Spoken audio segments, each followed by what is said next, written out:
In addition to technology, these empires had also perfected the art of allying with local power holders and turning the people against each other, divide and conquer, which allowed a small group of Europeans to control millions of locals. The third strategy of control was the practice of divide and rule, and involved a direct, conscious effort on the part of the colonial power to pit one group against the other.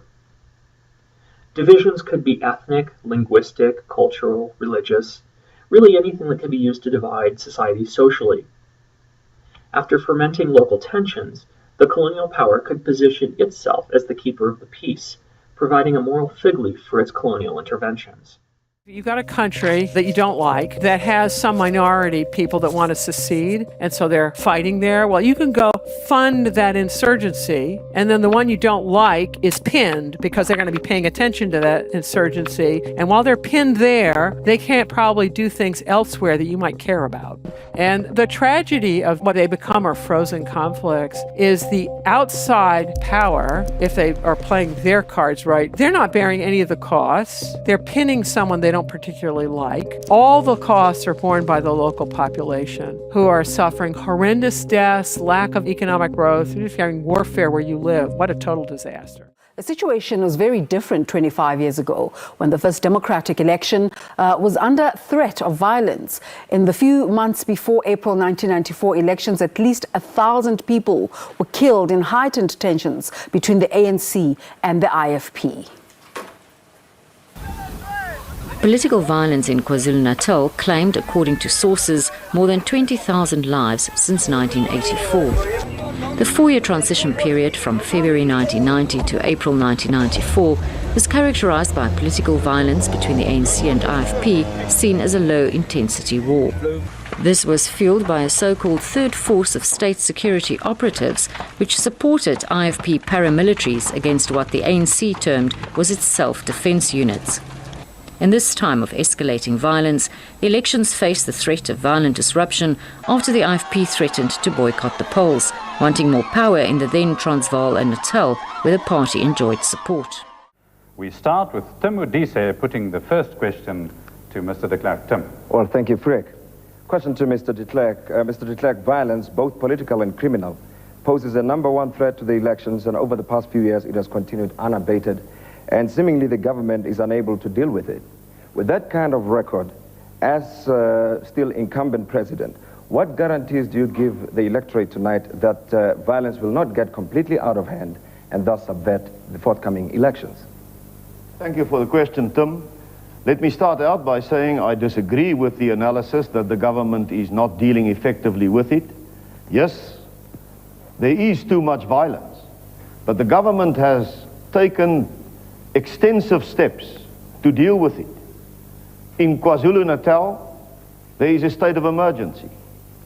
In the other trouble spot in South Africa, the PWV area, but specifically Johannesburg and surrounds, 11 districts have been declared as unrest areas. We've increased the police force by almost from 75,000 to around about 100,000.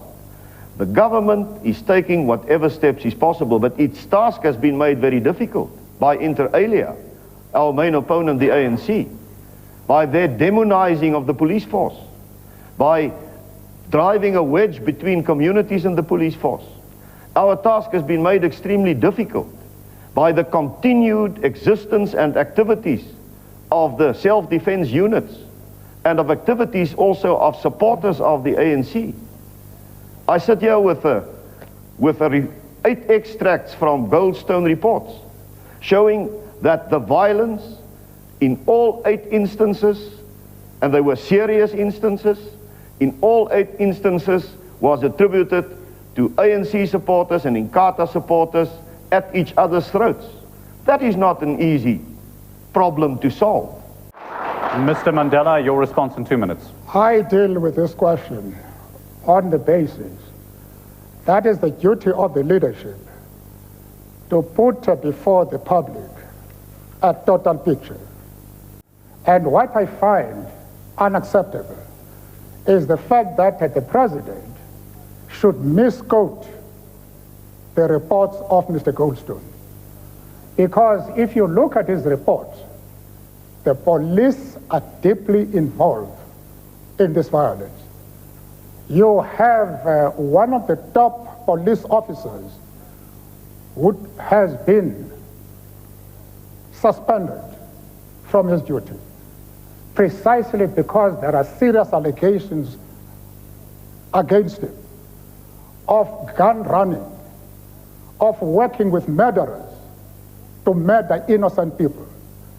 I have discussed these issues with Mr. de Klerk on a one-on-one basis confidentially, provided him with evidence of the activities of his police.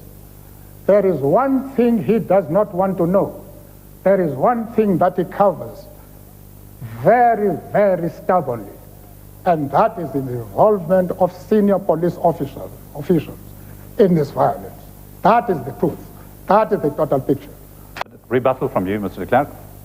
Yes, the fact of the matter is that the Goldstone Commission was an initiative of the government. And I have constantly said, if there's any evidence of any involvement of any members of the security forces in the fomenting of violence, of them being partisan, of them being involved in violence and political acts, then it must be reported to the Goldstone Commission. And the Goldstone Commission, when it brought out its report, I immediately acted. Can the ANC say the same with regard to people who have been implicated by the Goldstone Commission? They are high on the ANC's candidates lists. We have taken and will continue to take firm action if there's any evidence. Lastly, the Goldstone report in this instance refer to a small group of people. It does not refer to the whole police force, and Judge Goldstone went out of his way to emphasize that it is not the police force as such which is involved. Mr. Mandela, a final reply from you in 1 minute.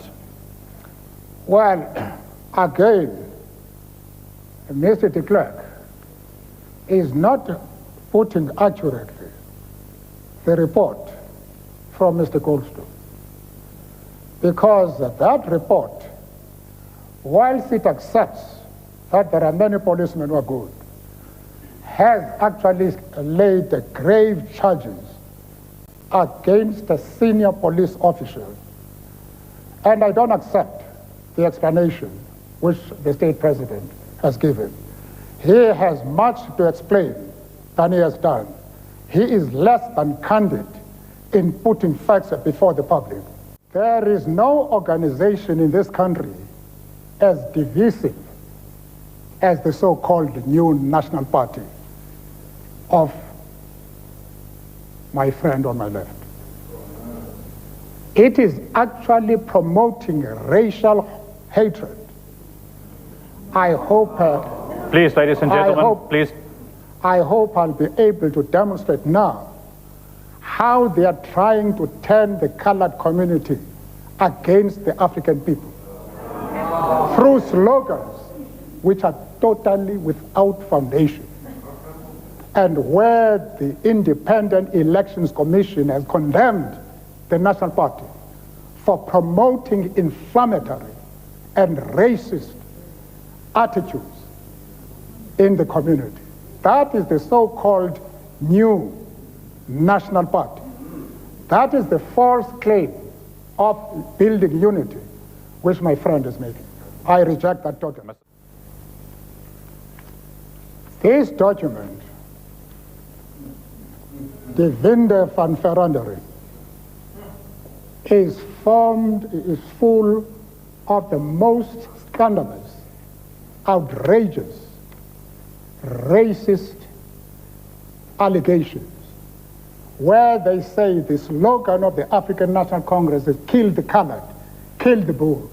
I challenge Mr. de Klerk to renounce that statement now. If he's less than candid. Last night when he knew you were coming to this debate. We must also always assess the statements made by Mr. de Klerk about the Inkatha Freedom Party, that this is his former ally. They use funds, state funds, in order to finance the murderous activities of the Inkatha Freedom Party. Mr. de Klerk admitted